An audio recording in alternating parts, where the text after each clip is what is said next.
The other historic news today, which I mentioned, and it reinforces just how presidents must balance several deeply significant tasks at once.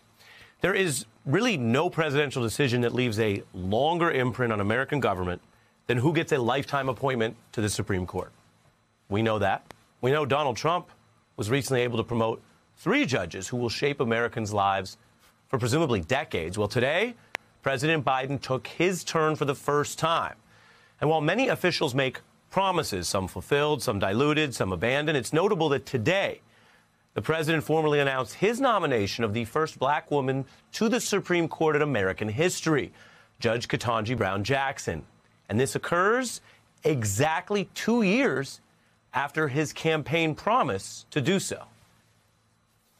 An accomplished lawyer, a distinguished jurist, one of the nation's most prestigious courts.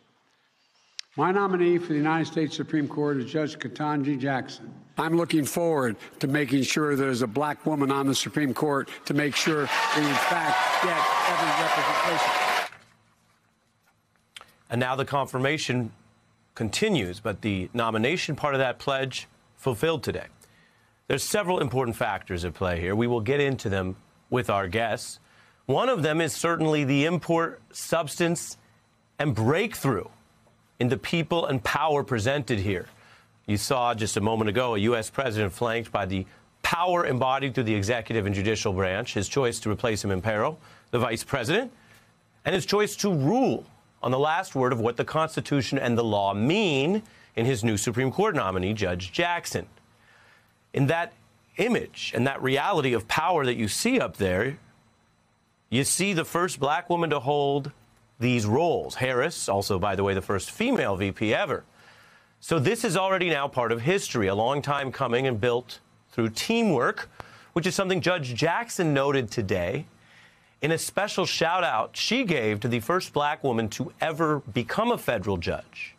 And that is a group, I should note as a newscaster here, that until today had never been tapped for the ultimate promotion a federal judge can get to the Supreme Court, where, remember, across all of American history, a whopping 97% of all the Supreme Court members have been white.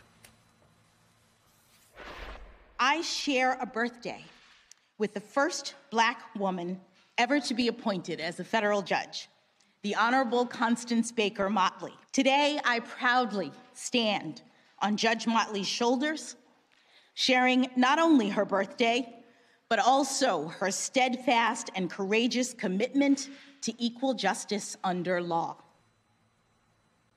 Judge Jackson would replace the retiring Supreme Court Justice Breyer, whom she actually once clerked for. Justice Breyer, the members of the Senate will decide if I fill your seat, but please know that I could never fill your shoes.